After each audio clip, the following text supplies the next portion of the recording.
Bueno, pues vamos a continuar en este bloque histórico con la segunda ponencia que va a impartir el profesor don Antonio Rodríguez Colmenero.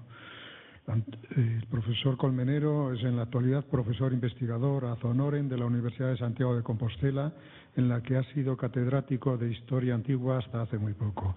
Anteriormente había ejercido su actividad docente e investigadora en las universidades de Valladolid, Deusto, Alicante y Oviedo. Es, además, académico numerario de la Real Academia Galega de Belas Artes y académico correspondiente de la Real Academia de la Historia y de la Academia Portuguesa de la Historia, entre otros títulos que no les voy a señalar aquí. En su haber científico figuran más de 2 docenas de monografías sobre el mundo antiguo hispano-gálico y con más de 300 aportaciones a revistas científicas del ramo.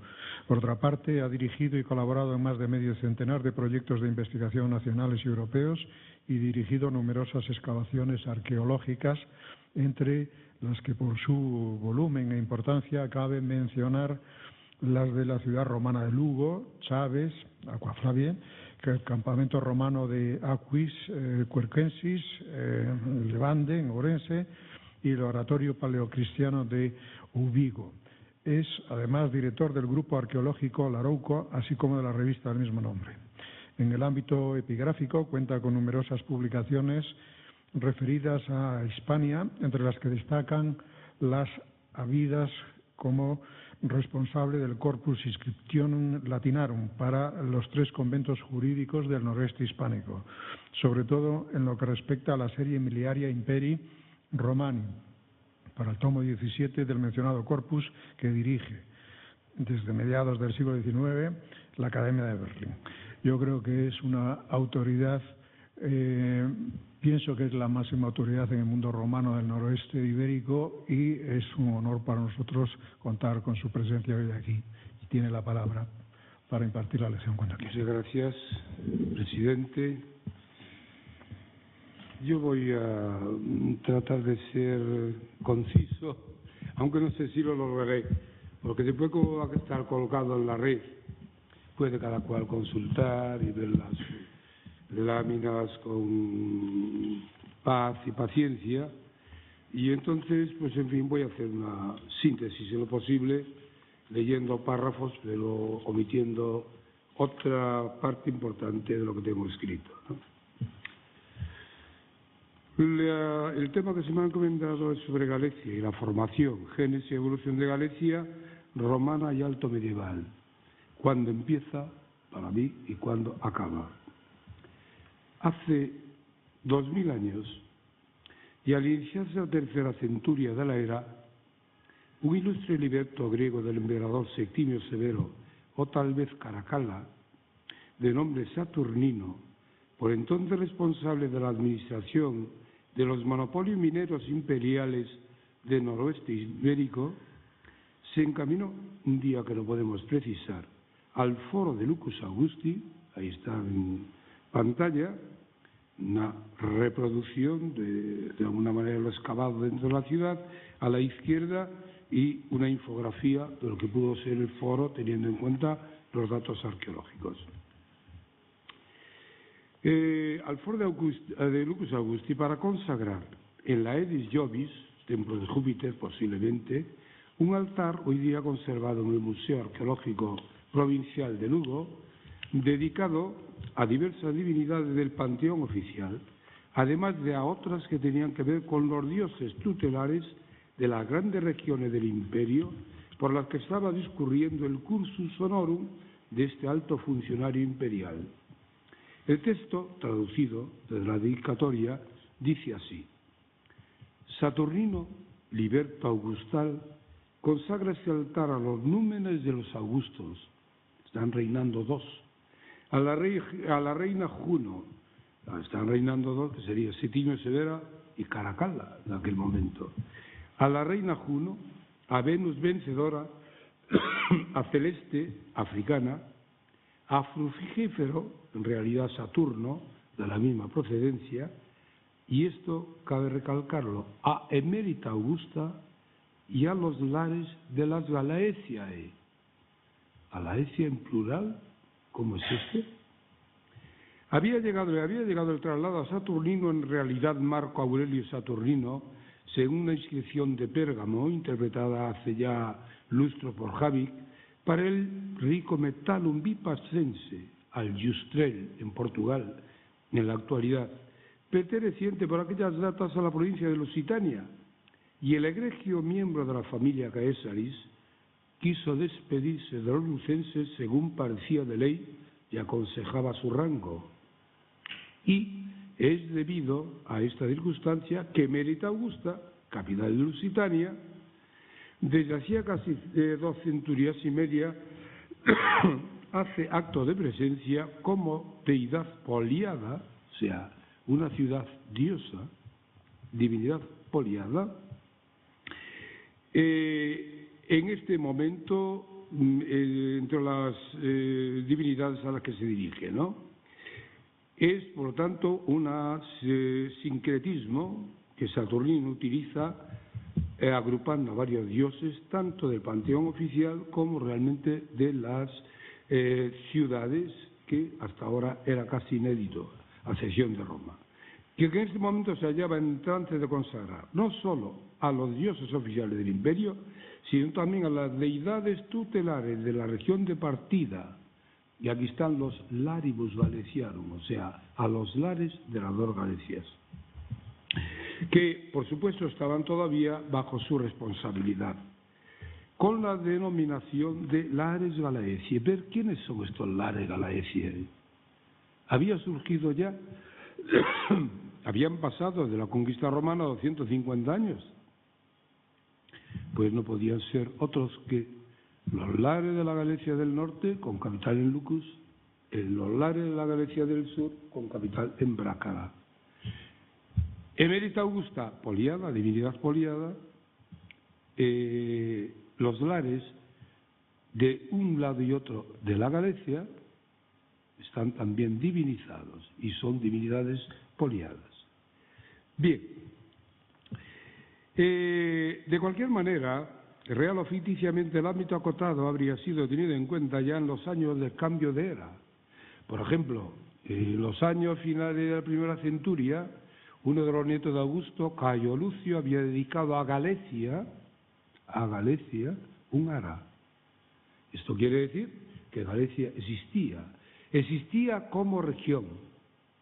Y no solamente esto, sino que a lo largo del siglo II hay varios legados que son o solo de Galicia o de Asturias, o Asturias Galicia, o sea, en conjunto, en una unidad económica. Luego, Asturias y Galicia son unidades políticas que Roma funda. Ahora bien, ¿de qué entidad se trata? ¿De una Galicia prerromana unida, independiente, antes ya, ahora que realmente todos queremos ser estados, ¿no? ¿Era la Galicia un estado en este momento?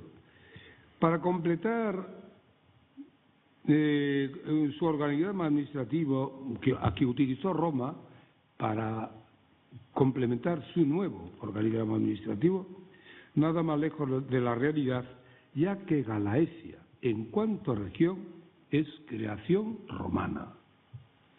De una demarcación artificial soldada con elementos heterogéneos y diversificados social y culturalmente, tampoco puede afirmarse en su totalidad, por cuanto una serie de facetas peculiares comunes, gestada durante la prehistoria, habrían hecho caer en la cuenta a los romanos conquistadores de que el territorio demarcado con las fronteras que ahora le reconocían se hallaba poblado de etnias muy semejantes, vinculadas por un denominador cultural común, a pesar de las especificidades de cada cual. Entonces, ¿cuáles son estas especificidades?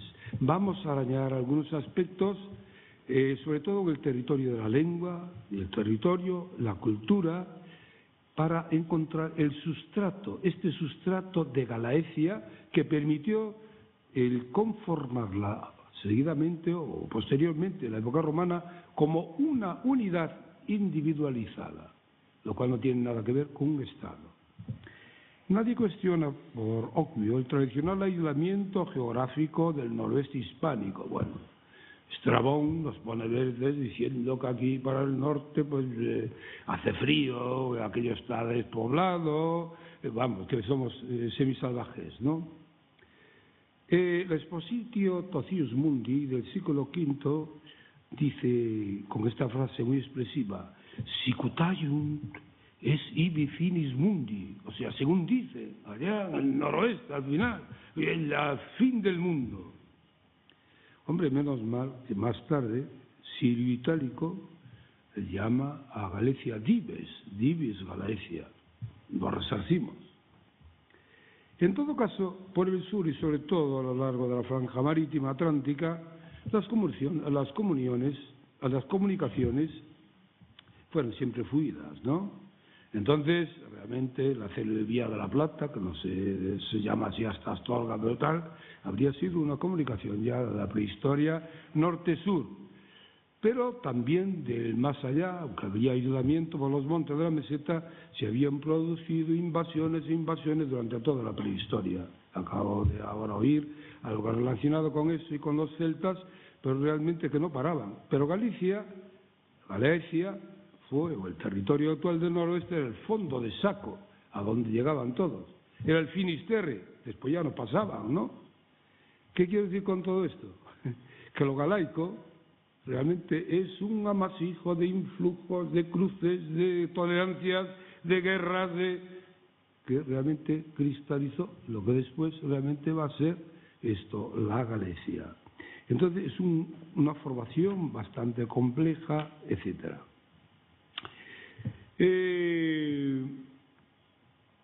Pasado tiempo, a medida que iban pasando realmente los siglos, pues llegaron quizá las últimas invasiones, algo también hoy, que se llaman celtas, ¿no? Serían realmente los últimos. Y claro, no son de la primera edad de hierro en general, ¿no? Sino realmente tardíos.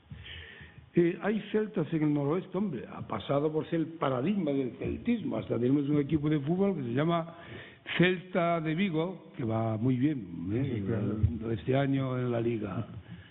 Ahora bien, ¿es la quinta esencia del celtismo Galicia? Yo creo que no, pero como las brujas, a ver, ahí lo sé, porque Plinio, el viejo, habla de esto y sobre todo Mela le da una región espléndida, o sea, desde Finisterre hasta más allá del Duero, etcétera, todo eso es céltico. Y entonces, ¿en qué sentido hay que tomar esto? Hay que tomar el sentido de la consolidación, de la fusión y de elementos indoeuropeos que llegaron tardíos, pero llegaron, realmente tuvieron un influjo realmente grande. La misma, el topónimo o corónimo, como quieran, de Galicia, hace alusión a los gálicos o Gale, que podría también derivar de eso, o las dos, la Galia, eso, de otro término anterior. Bien, ¿y cómo eran las etnias de Galicia, del territorio que hoy llamamos así, y podríamos hacerlo extensivo a Asturias? Pues era un territorio también muy complejo, formado por una serie de civitates y populi, esto no se llamaba así entonces, sino que se lo pusieron los romanos, atendiendo a lo que ya existía, o sea, al hecho consolidado. Populi, lo que será el convento lucense, por ejemplo, y civitates en lo que será el convento bracarense. En el asturicense también, a veces juega con las dos cosas. ¿Qué son estas civitates y estos pueblos?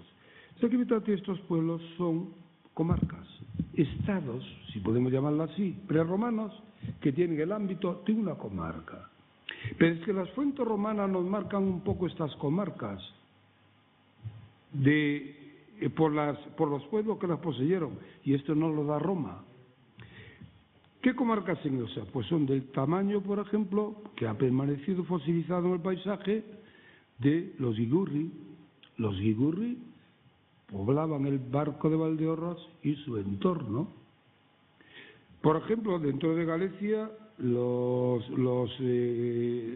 Tiburi, la comarca de tribus, ahí queda Valdeorras, es Val Guigurrorum, o Tribes, Esto realmente la química de los tiburos. Lugo, por ejemplo, y Iria Flavia, si queremos verlo, pues ocupan toda una franja que va desde posiblemente más allá de Lugo hacia el este hasta Iria Flavia, hasta Padrón. Y tenemos los Seurri, ¿dónde son? Pues de Sarria, quedó el topónimo también. Todas estas unidades son pequeños estados, ¿no? Y estos pequeños estados realmente están organizados de una manera que podemos resumir de la siguiente forma. Quiero resumir un poco. Bien. En lo que se respecta al tejido social de la Galicia, bueno, en primer lugar, en lo que se refiere al territorial, todas estas unidades, yo le llamo pequeñas naciones, tienen un castellum como capital, un castellum principal. Y realmente ese castellum principal está centro de la civitas o centro realmente del populus. Igual da civitas que populus. En cuanto a tamaño, le llaman diferente, pero son unidades que Roma adoptará para su administración, es igual. Aquí en el Bierzo hay, por ejemplo, 2 populi. El de los vergidenses, con el Bierzo abajo, capital, posiblemente, pues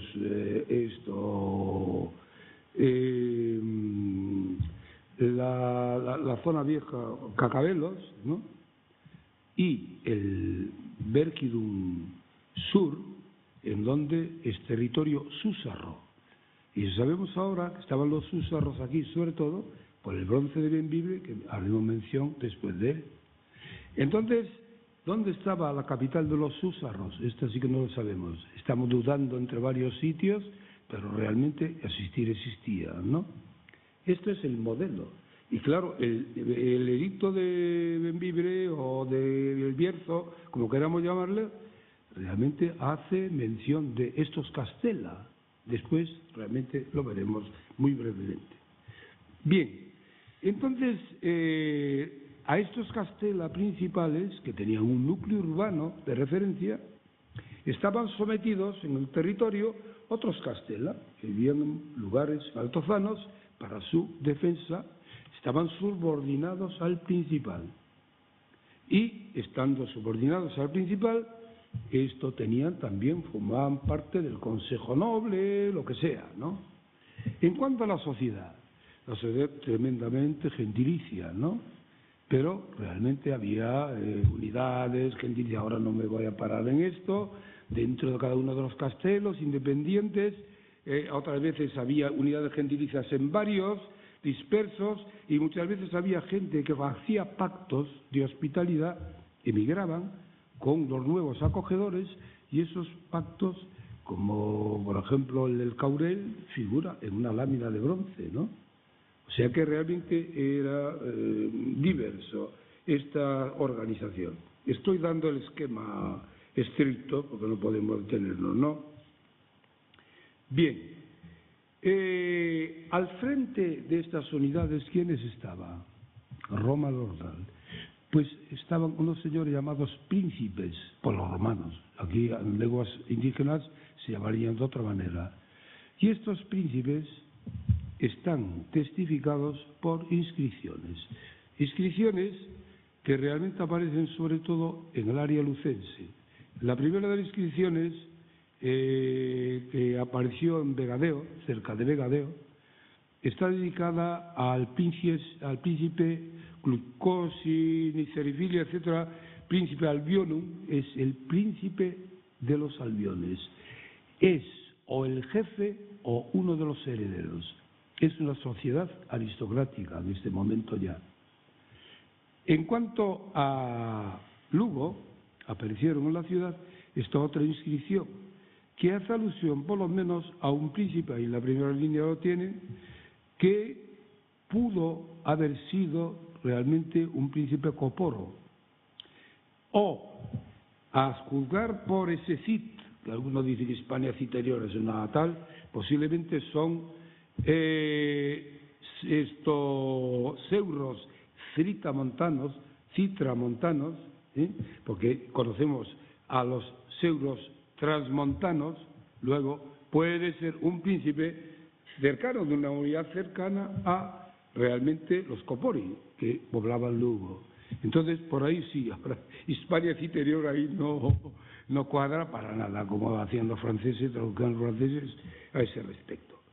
Bien, entonces, estos realmente podrían identificarse, a mi modo de ver, con los llamados guerreros galaicos.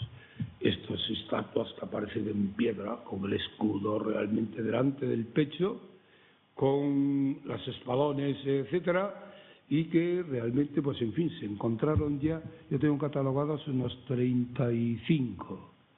En época próxima, vamos, en un mes o mes y medio, va a salir una monografía con la revista Araucomía sobre los guerreros galaicos, ¿no? Entonces, actualizada, y ya van en 35. Y es muy curioso porque realmente el área de dispersión coincide con la de las dos Galecias, ¿no? En cambio, aquí, por ejemplo, no hay ninguno. Esto podría ser un elemento muy importante a tener en cuenta también en la configuración de este pueblo, ¿no? Bien, ¿cómo eran los galaicos? Bueno, los galaicos, ¿y qué hacían principalmente? Pues únicamente me llega con citaros a Silvio Itálico.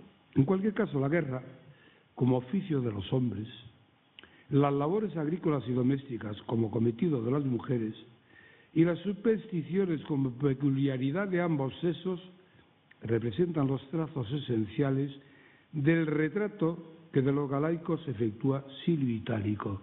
¿Qué dice Silvio Itálico al respecto?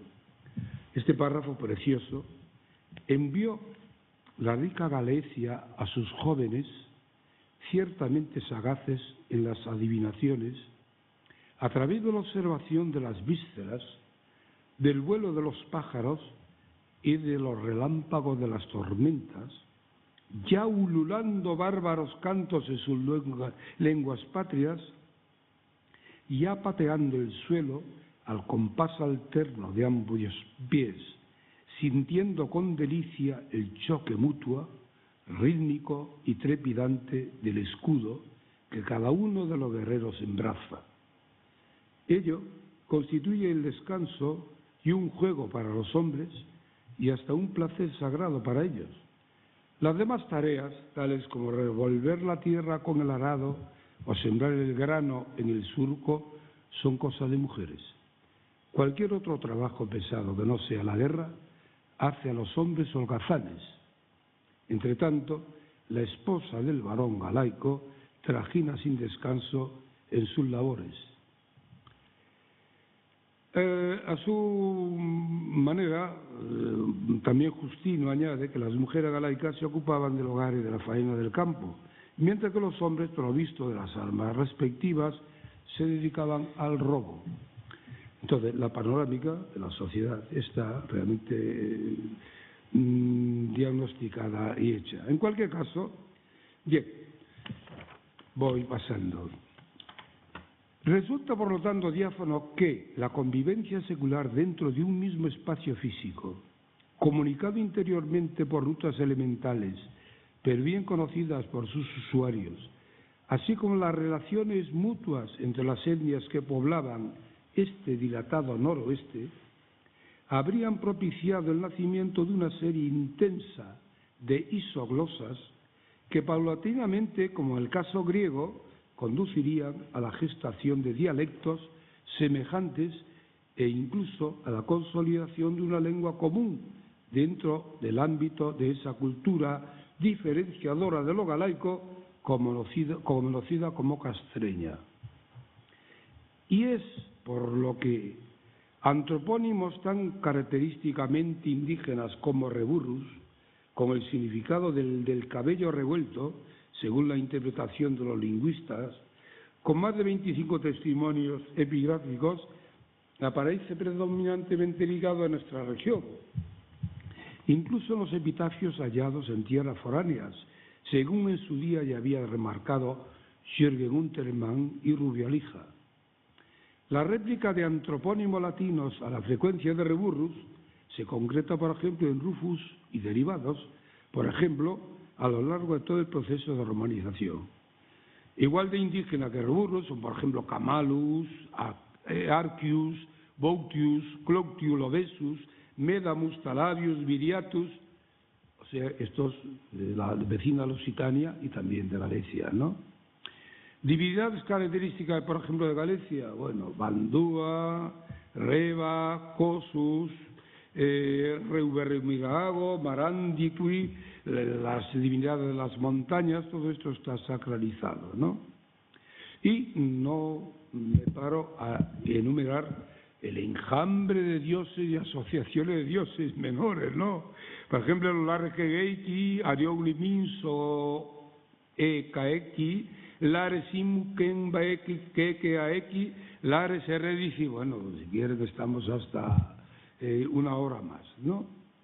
Entonces, realmente, esto todo son los que nos quedó ajirones de lo que podemos llamar un poco cultura indígena, cultura castellana con los matices que tenga, e incluso, si quieren, un poco restos de la cultura celta, en este caso concreto.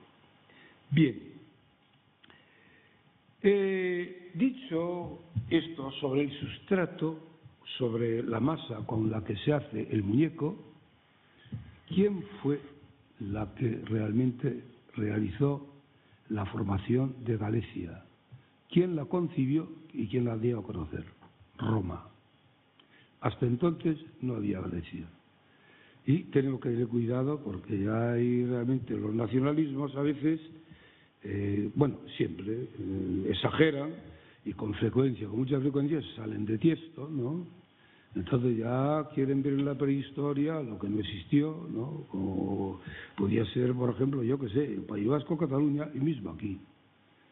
Otra cosa es que en la época romana, y de ahí procede, haya una lengua específica o se haya formada porque hay realmente una masa quizá diferente o un choque de dialectos diferente que llegó a una cultura concreta. Pero bueno, eso convive, eso es formidable. En Galicia realmente es así.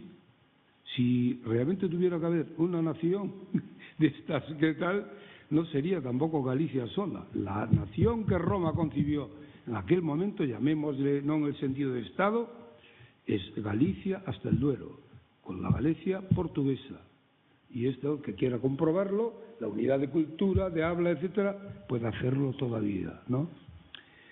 Bien, entonces, Galicia realmente esto es una creación romana y brevemente vamos a ver las etapas. Las etapas, porque como va a estar colgado no voy a detenerme demasiado, que vamos mal de hora. Las etapas por las que aparece es lo siguiente. La primera vez que se oye hablar de los galaicos es en el 139 con la expedición de Cepión, un general romano, que llega a castigar a los lusitanos y se encuentra con que los gallegos le están ayudando. Invade los campos de los baceos, de los galaicos, hoy la primera vez que se escucha. Pero un año después o dos, otro célebre general conocido, pretor de la Lusitania, 10º Junio Bruto, de nuevo ataca a lusitanos y galaicos, pasa el Duero y tiene una refriega con los galaicos tremendos, ¿no? Tan difíciles realmente les son de vencer que lo pone como sobrenombre, 10º Junio Bruto, el galaico. Así figura realmente en los textos y la caetra, el escudo de los galaicos, figura en la decoración de algunos edificios romanos todavía.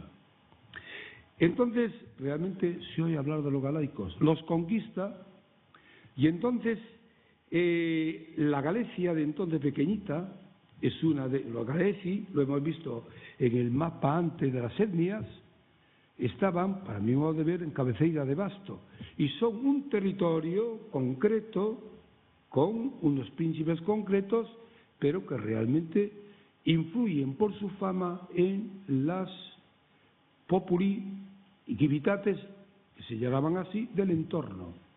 Entonces, los Calaeci, después de esta derrota, dan nombre a la región. Y la región crece como a costa, el nombre de las etnias próximas. Esta es la génesis de Galicia. Cuando después, pasado tiempo, realmente se da, prescindimos de la César, la expedición a Brigantium, que no viene a nada en este caso, antes Publio Craso, etcétera, tenemos que llegarnos a la época de Augusto, con las guerras cántabras, para ver crecer esta Galicia otra vez.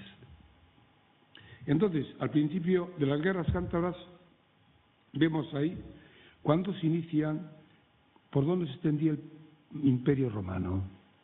Pero ahí hay una franja al norte, en rojo, que no estaba conquistada. Esa franja realmente iba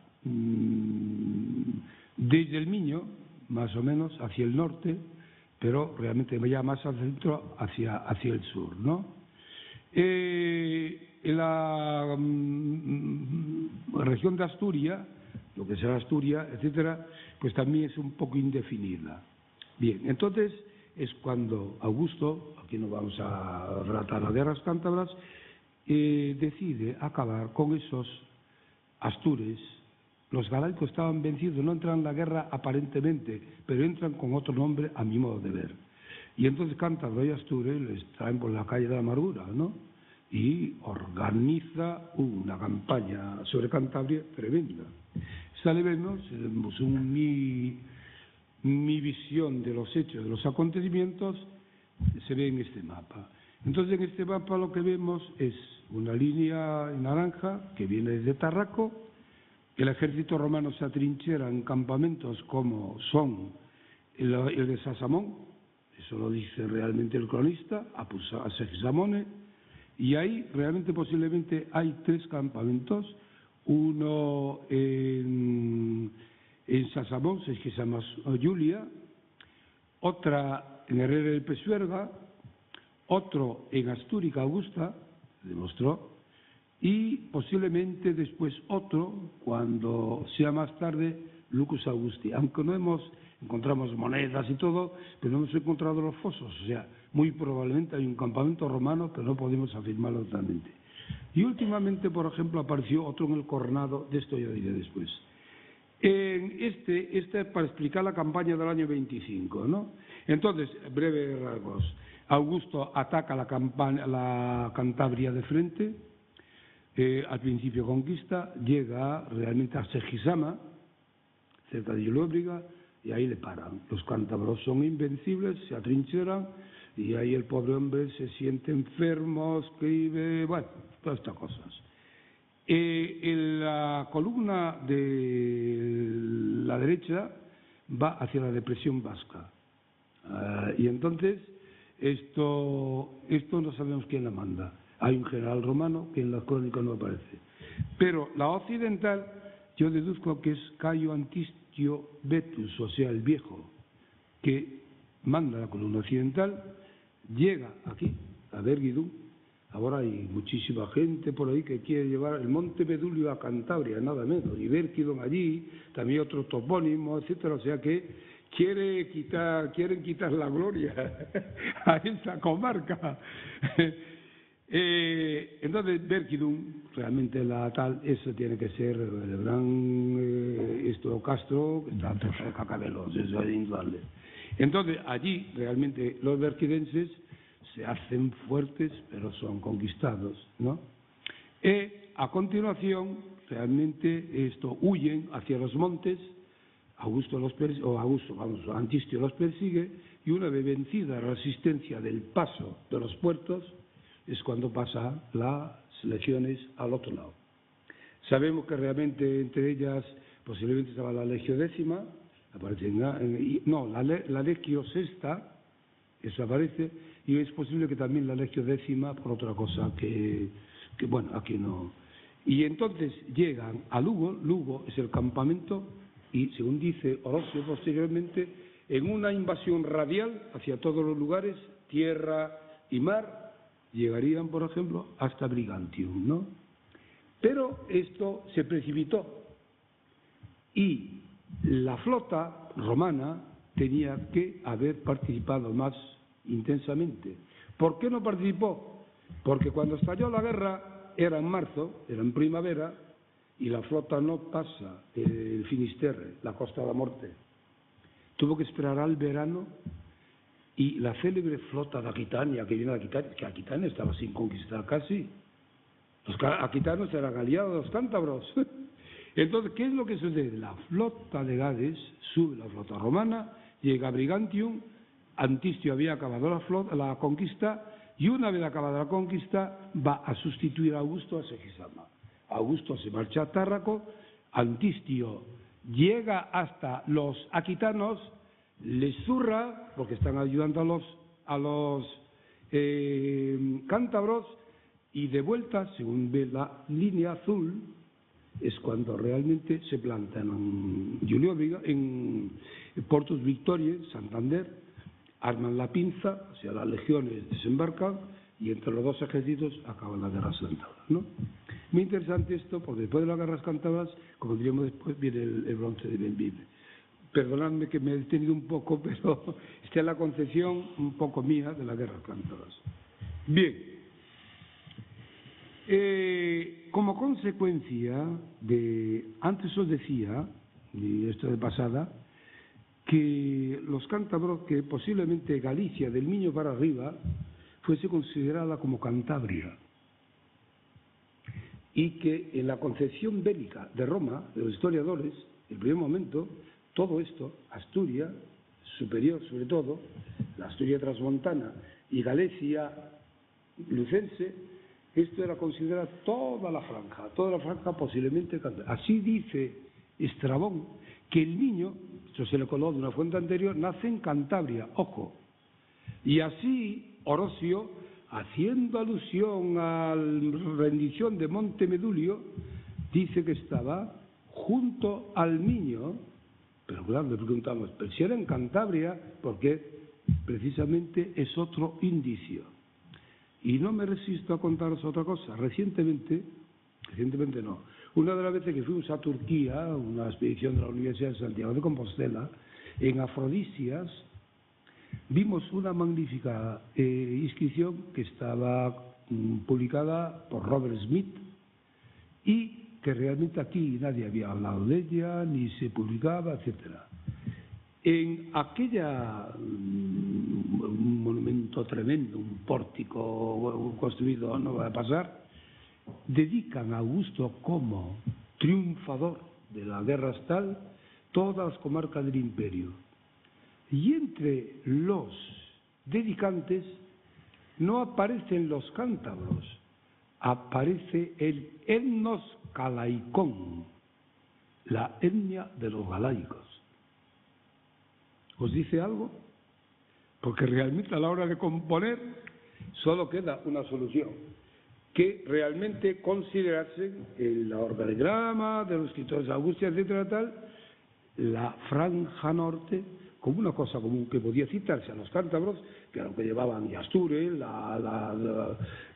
todos los laudes y todas las menciones, y que pudiese, en este caso concreto, de venta.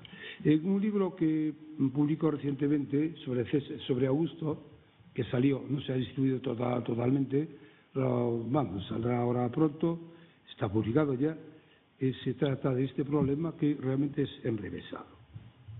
Bien, como consecuencia de estas guerras, que fue la conquista en el 25, en el 23 se sublevaron, fueron sometidos Cántabros y Astures, en el 22 cántabros solos y armaron lo indecible y pusieron un aprieto tremendo a los legados, tanto de Asturias, Caricio, como de la Citerior, Cayo Furnio. Al fin los vencieron. Y una vez vencidos, en el 22, fue cuando sabemos, por un magnífico documento que ahora realmente vamos a leer, que apareció aquí, nada menos, una de las joyas de la epigrafía mundial. Yo en los congresos internacionales que he ido, realmente la gente da unos auténticos laudes de San Isidoro, es un documento excepcional, el llamado bronce del Bierzo, y Augusto trata ya, una vez conquistado el territorio, de organizarlo. Y manda a un legado suyo, que ahora veremos, para que lo organice. Este primer intento dura 3 años, del 22 al 19, que hay una nueva sublevación, pero después continuará hasta el año 15 a.C. Bien, el bronce de Bembibre, aquí no voy a ponerme a explicaros todos, su texto es el siguiente, que no coinciden las traducciones de todos. El emperador César Augusto, hijo del divino Julio, en el momento de hallarse revestido con la potestad tribunicia por 8ª vez y al mismo tiempo con la proconsular, dictamina que los habitantes del Castellum Paemellobrigensium, del pueblo de los Súsaros, habían permanecido fieles en el ejercicio de sus deberes, en contraste con los habitantes de los demás Castela de la misma etnia, se entiende, lo he ido sabiendo a través de los informes recibidos de todos los legados míos que han estado hasta el presente al frente de la provincia transduriana. Primer bombazo, nadie sabía de esta provincia y realmente es un dato extraordinario. En consecuencia, quiero premiar a todos los paemellobrigenses, se entiende, sin excepción, con la concesión de la inmunidad perpetua, ordenando además que aquellos campos, con los límites que poseían cuando Lucio Sestio Quirinal era mi legado en esa provincia, solamente esos campos, repito, esto lo añado yo porque lo reitera, los sigan poseyendo en idénticas condiciones. En cuanto a aquellos habitantes del Castellum Paemellobrigense, a los que antes de la inmunidad que acabo de concederos, les había yo otorgado la inmunidad de todas las cosas, esto es enrevesado, y hay todas las teorías, los autores en general hablan de una sola inmunidad, aquí hay dos inmunidades, ¿no? Es por lo menos mi versión. Les devuelvo, para el cometido que antes se hallaban ejerciendo, a los castellanos ayobrigaecinos, pertenecientes al pueblo de los Gigurros. Gigurros, Barco de Valdeorras, vecinos por ahí, pero tal. Siempre que la mencionada Civitas, la de los Gigurros, esto tampoco lo entienden bien algunos, asienta a ello. Si ahora no quiere, antes sí. Ahora, en cuyo caso, si asiente, habrán de cumplir con los deberes a los que están obligados juntamente con el común de los Súsaros. Entonces, decretado en Narbona, Marcia, durante los días 16 y 15 de las calendas de marzo del año en que eran cónsules Marco de Lusolibón y Lucio Calpurnio Piso. En resumen, ¿qué había sucedido? Había sucedido lo siguiente. Los cántabros y astures habían sido vencidos ya definitivamente, definitivamente después Agripa los va a vencer otra vez, a cántabros solo, en el año 22. Viene el gobernador, los ordena. Hay afines a Roma que han luchado a favor de Roma o han consentido la invasión, y hay gente que se había opuesto. Y lo curioso es que dentro de la misma etnia de los Súsaros, que es la que poblaba todo este territorio. Entonces, claro, Lucio Sestio Quirinal había premiado al Castellum de los Paemellobrigenses, concretamente, y les había liberado del munus. ¿Qué es el munus? El munus no es el fisco, no es el dinero que se paga, que pagaban, no. El munus son los servicios. Oye, me hacen falta unos carros de no sé dónde, vete allí 8 días para tal. Entonces, la tribu realmente sería ese munus. Las médulas, yo he hecho una traducción realmente última de una de las inscripciones, y ahí estaban trabajando los euros como mulus, y los euros son de la orilla del Miño. Bueno, esto está un poco todavía en pañales, pero realmente es así. Entonces, ¿qué es lo que pasa? Hay la inmunidad de todas las cosas y la inmunidad perpetua. Al principio, estos que se habían portado bien con Roma, le dispensó de todo. Pero podía volver, de todas las cosas. No tienen cargos, pero podía retratarse. Ahora dice, os concedo la inmunidad perpetua, o sea, para siempre. Claro, preguntaréis vosotros, pero si estaban tan contentos, ¿por qué este dictamen, este decreto de Augusto? Y además en Narbona, Narbo Marcia. ¿Qué pasa aquí? Esto únicamente puede conciliarse de la siguiente manera. Augusto había decidido venir en el año 15 a organizar los territorios del noroeste y también en la Galia. De hecho, llegó hasta Astúrica. Y cuando venía en camino, hizo escala parada en Narbo Marcio, y una embajada que iba de parte de los húsaros se detuvo allí porque se enteró, y entonces el decreto se firmó allí. ¿Pero qué había pasado? ¿Por qué? Leyendo en profundidad el decreto, lo que pasaba es el siguiente. Los húsaros tenían varios castellas y tenían uno principal. No sabemos el principal o uno subordinado que ayudó a los romanos recibió privilegios. Por eso habla de aquellos campos que tenían, etcétera y tal, que vuelvan a poseerlos, que no se los roben, que no se los añadan. ¿Qué es lo que pasó? El jefe de la tribu, vamos, de la etnia o de la Civitas, dijo, oye, esos privilegios no, aquí somos todos iguales, no, comunes, etcétera y tal. Estos se armaron de valor, pagaron una embajada que iba a Roma a reclamar el estado anterior. No me detengo más, solamente decir que para unos cuantos privilegiados que le había al principio concedido eso, les había asignado para que les suplieran a una etnia que no era de aquí, sino de los giurros. ¿Qué pasó ahí? No lo sé. Y después les promete, se los envía siempre que los giurros estén de acuerdo, si no, no.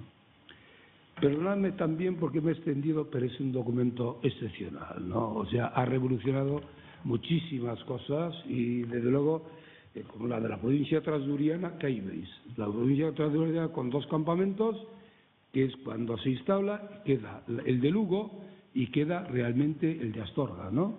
Ya hacen un poco de capital de comarcas. Se está la comarca más o menos perfilando, ¿no? Bien, sí. Este es el bronce Bembibre, no lo tengo tal, es una placa preciosa. ¿Sí ves? Bien.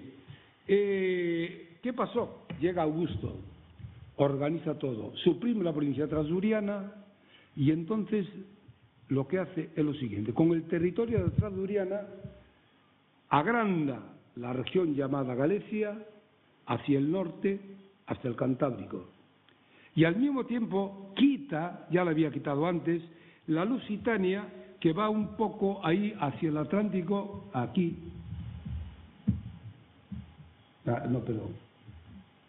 Hacia el Atlántico, esta franja la añade también a la Galicia. De tal manera que tenemos ya la Galicia y la Asturias por primera vez que llegan al océano. Ya son regiones, y con estas regiones después va a jugar, pero muchísimo. Sigue. En el año posteriormente de marchar Augusto y hacer esta reforma, 10-5, de nuevo Augusto hace una reforma, y es dar esos territorios que eran de la Transduriana a la provincia citerior. Hasta el Duero va a ser la Lusitania, todo lo demás es la citerior. Pero claro, ya las regiones de Galicia y de Asturias quedan, y quedan para siempre, ¿no? Entonces ya realmente tenemos formada la regio, esa regio que llega a ser una unidad de cuenta importantísima y de atribución dentro del organigrama romano. Lo que sucede es que Augusto en un primer momento tiene dos regiones en el noroeste, la Galaica, o sea, Galicia y Asturias, y la divide en cuatro partes que se entiende después. Es la Galicia bracarense con capital en Lugo, en Braga, y la Galicia lucense con capital en Lucus. Y en Asturias igual, capital de la Asturias cismontana en Astorga, capital de la Asturias transmontana, y ojo, esto es otra inscripción, en la Campa de Torres. En el castro de la Campa de Torres fue, según un bronce que apareció, ahora no voy a detenerme, realmente capital de esta primera Asturias transmontana. Solo que después, poco después, cuando hace la definitiva división provincial, Augusto lo que hace es llamarle a esas cuatro secciones conventos jurídicos, con capital en Brácara, en Lucus, en Astúrica y esporádicamente en Ara Augusta, para mí Gijón, o sea, la Campa de Torres. Ahora bien, estos son los conventos que Plinio señala después, pero el de Ara Augusta debería estar suprimido porque ya no lo menciona. Entonces, realmente había sido de nuevo englobado dentro de la Gran Asturias que llegaba hasta allá. Bien, Asturias va tomando realmente Galicia parte, y otro hito importante en la evolución sigue, es esta.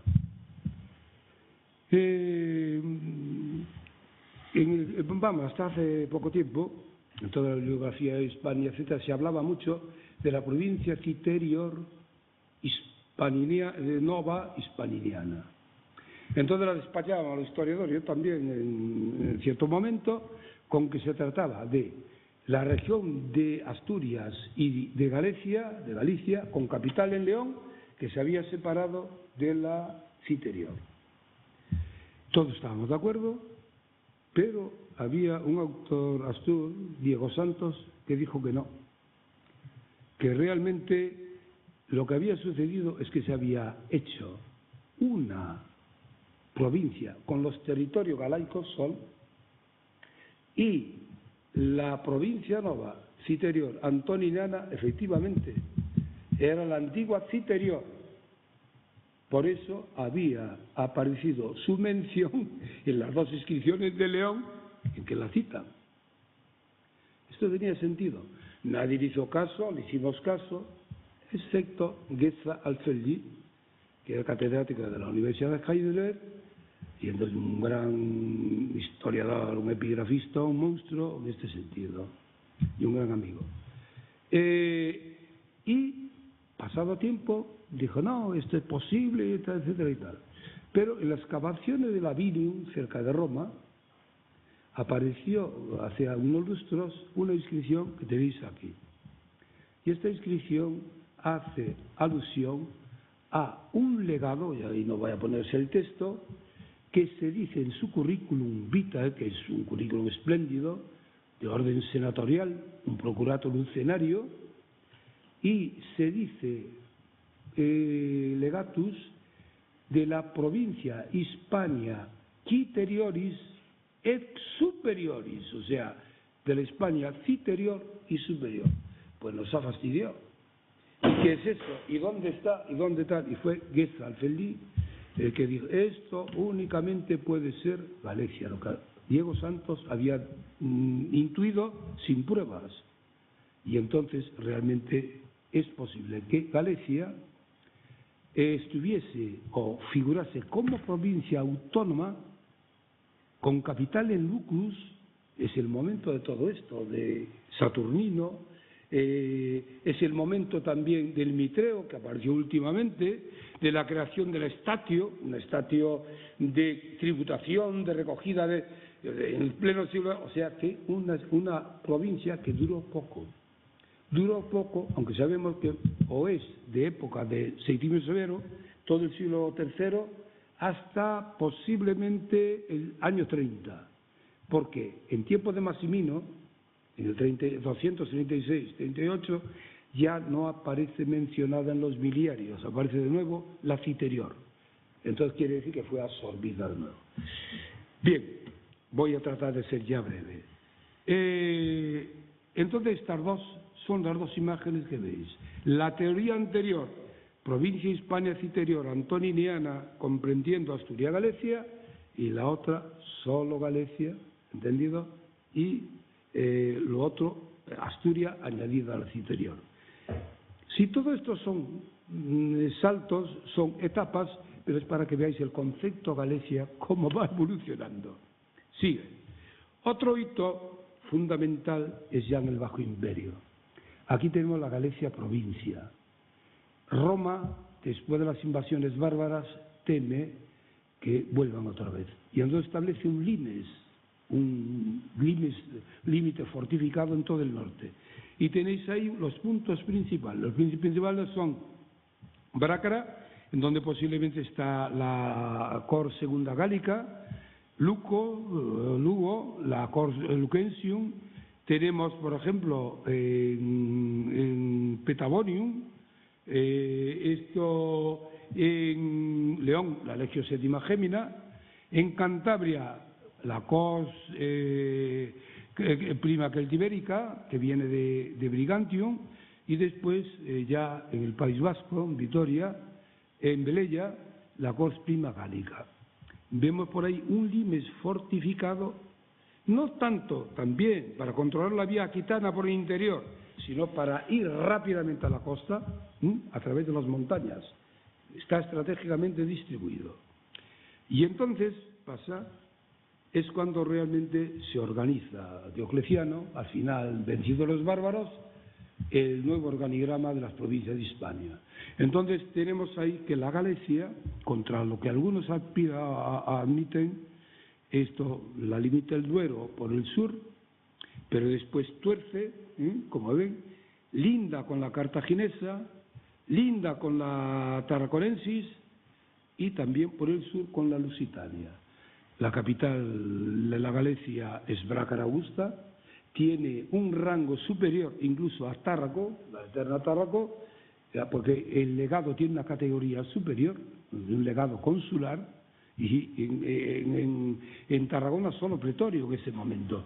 Y realmente es la época de la Divis, Brácara, de Ausonio y de los intelectuales que van a Oriente Medio, se forman, vienen, realmente un periodo magnífico. Esta es la Galicia provincia, pero ojo, no tiene nada que ver con la Galicia regio, que es a la que realmente puede referirse todo lo que he dicho al principio, ni siquiera la Galicia cuna del pueblo galaico. Bien, sigue. El Bajo Imperio cae, este es un relámpago de las invasiones, y entonces aparece en el horizonte una nueva organización, los bárbaros. ¿Quiénes son? Suevos, vándalos y alanos. Unos paran poco, pero definitivamente se establecen en el noroeste dos reinos, el reino suevo, la parte que es Galicia, parte de Lusitania, y después el resto va a ser de los vándalos, ¿no? Es por fin con Leo Vigilo que se une, se conquista el reino suevo y las estructuras del imperio pasan a la Iglesia, o mejor, la estructura que la Iglesia tenía ya asimiladas pasan a organizar realmente lo político, ¿no? Entonces tenemos la Galicia de San Isidoro, realmente, hasta la invasión de los árabes.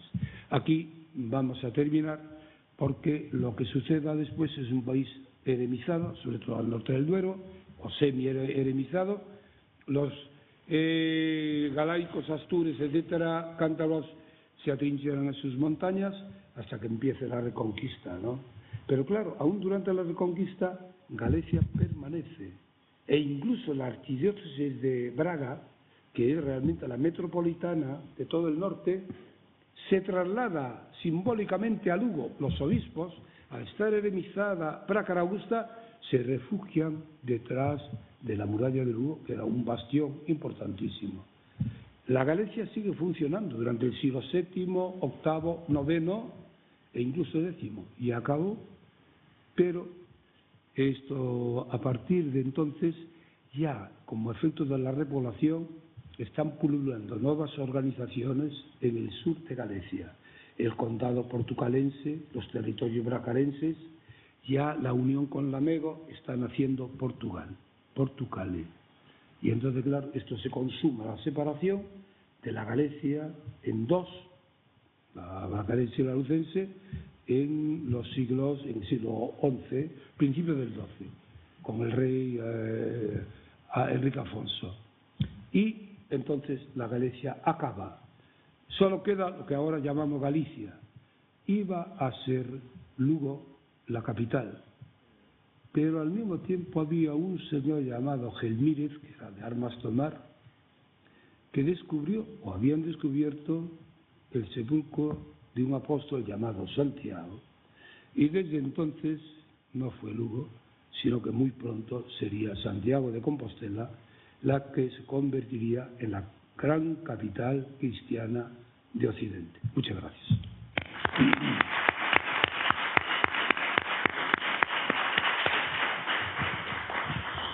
Pues muchas gracias, profesor Colmenero, por muchas cosas, entre otras, pues por el edicto del Bierzo, el edicto de Bembibre, que nos lo haya leído aquí, porque sí que algunos hemos leído otras traducciones y cualquiera de ellas pues de difícil entendimiento. A mí me parece muy sensata y muy razonable la interpretación que ha hecho usted. Bueno, vamos a dar la palabra en primer lugar a las personas que están en la sala, por si quieren hacer alguna pregunta. Sí. Los especialistas. La verdad es que su intervención está llena de sugerencias, y lo del bronce de Bembibre más, es especialmente. Alfeldi ya dijo que había dos textos y lo vio claro. Perdón, el micrófono no se oye muy bien, no sé si... Sí, pero es para la grabación. Alfeldi ya distinguía que había dos textos y quizá lo novedoso de su lectura, la verdad es que el segundo texto es enrevesado. Lo novedoso es que haya un segundo grupo de beneficiados de inmunidad. Claro. Porque lleva camino de convertirse en el retablo de las maravillas, este texto. Sí. Múltiples lecturas. Y bueno, habría que tener el texto delante para ver. Sí, no. Perdona, mira, hay una cosa, ya que estamos en el Bierzo, que yo realmente os lo digo, y sobre todo a colegas, como tú, y a interesados, o colegas de otras disciplinas, y claro, es un canto a rebato que es el siguiente.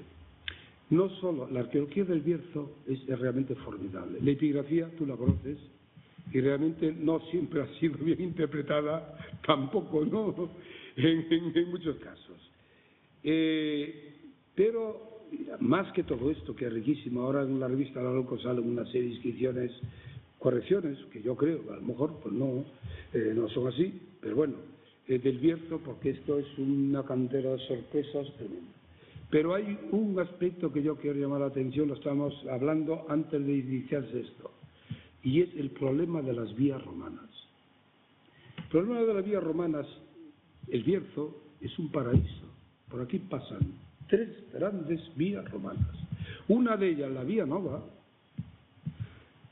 es la vía, vamos, por kilómetro cuadrado, con más miliario de todo el Imperio Romano.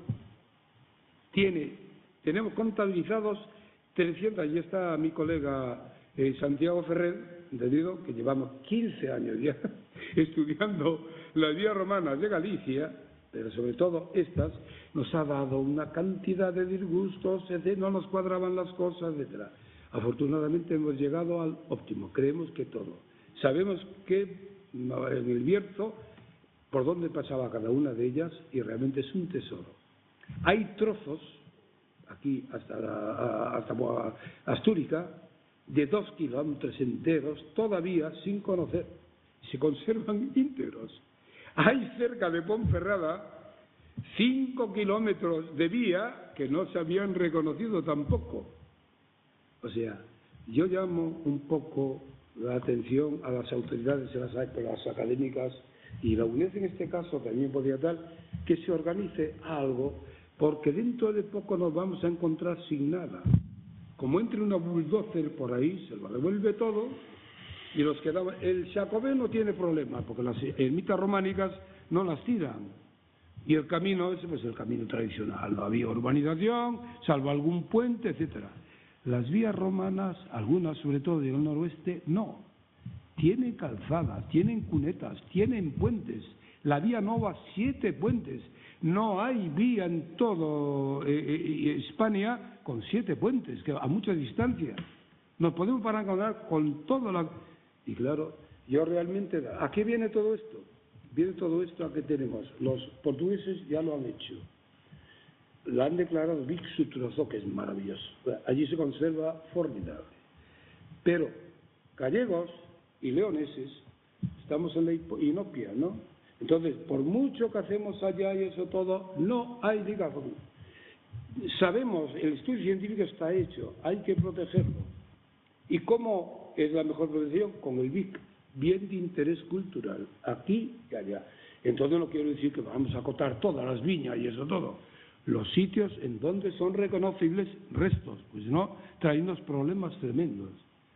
Y una vez hecho esto, podemos un poco descansar, porque si no nos quedamos sin nada, como nos hemos quedado en otras cosas, ¿no? Y esto que quede en el aire, ¿no? Gracias. ¿Alguna otra cuestión? Sí.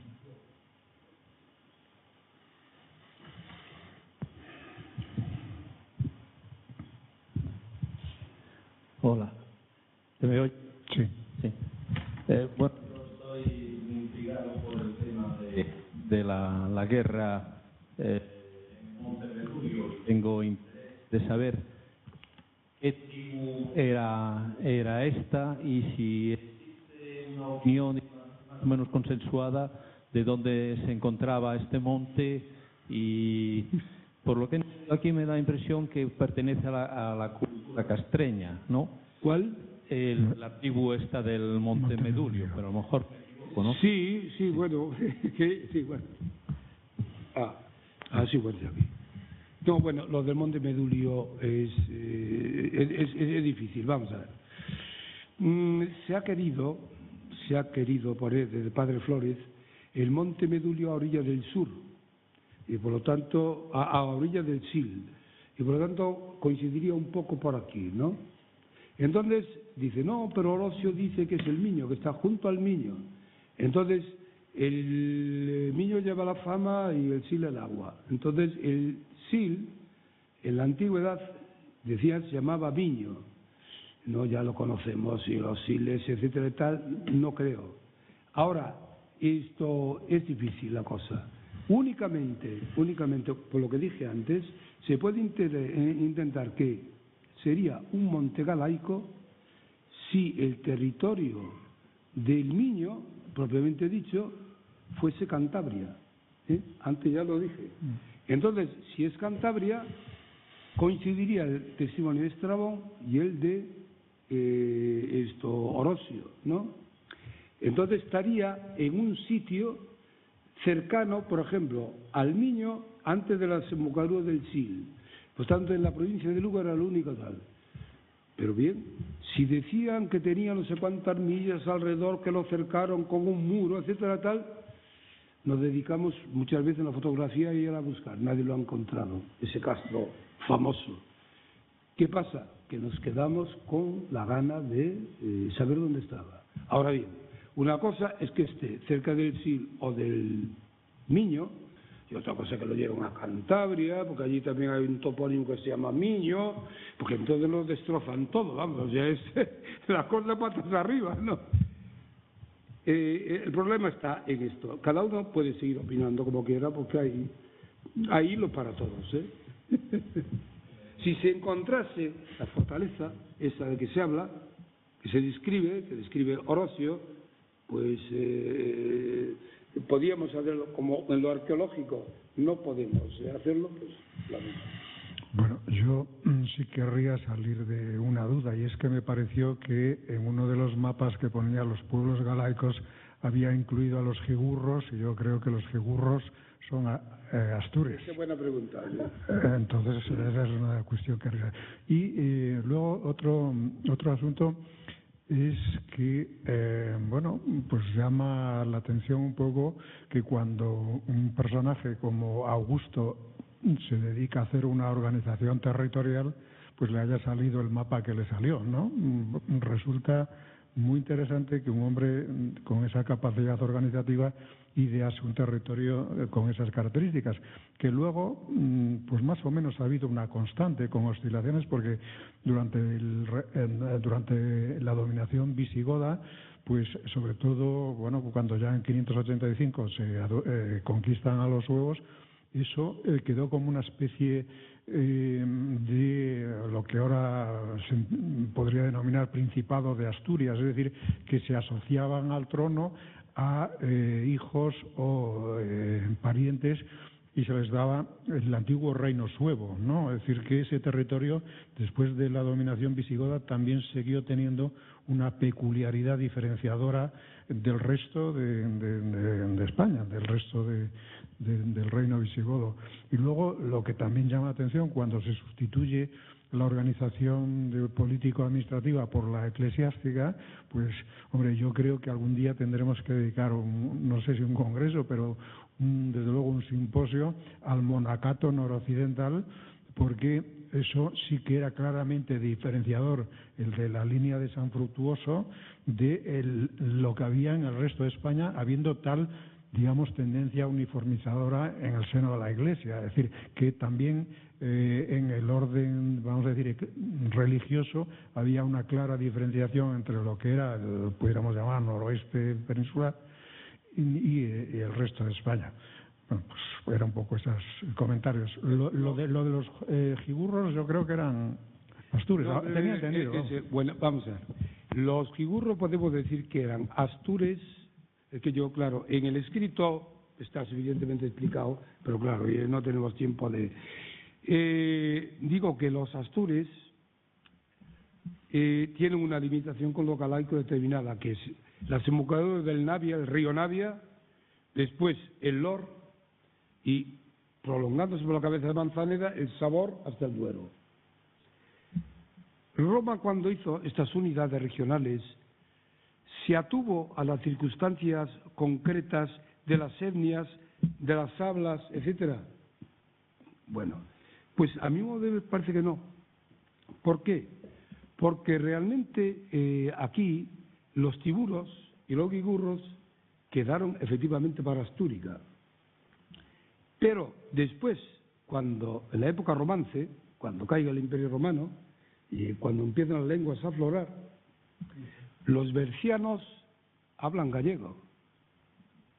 Entonces, y los habitantes del Navia, hasta el Navia, también siguen hablando gallego e incluso más allá. Entonces, una de dos.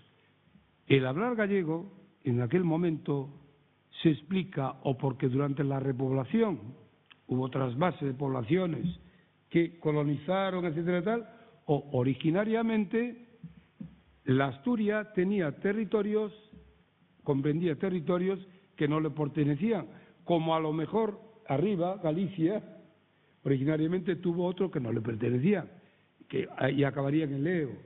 O sea, es un problema interesante que... Hay también otra cosa, y es la Asturias. ¿Por qué se llama Asturias? Claro, Asturias, patria querida, Asturias de mis amores, Gijón, Oviedo y todo eso y tal. Bueno, no, la Asturias estaba aquí. La Asturias fue importada hacia allá. Lo que dio realmente nombre a aquello fue Astúrica, Augusta. Y, volviendo a Augusto, Augusto era un gran organizador, era un príncipe, un político consumado, pero tuvo unos colaboradores fantásticos. Y sobre todo tuvo uno que le era yerno, Agripa. Agripa es el gran organizador de todo, realmente quiso dar. Pero Augusto, en su segundo viaje a España, en el año 15 a.C., algunos dicen tercero, pero es que el primero fue como casi niño, un jovencito, o sea que no podemos perfilar tanto, ¿no? Esto, cuando llegó aquí, vino a fundar en el noroeste ciudades y fundó personalmente Astúrica Augusta. Llegó hasta allí.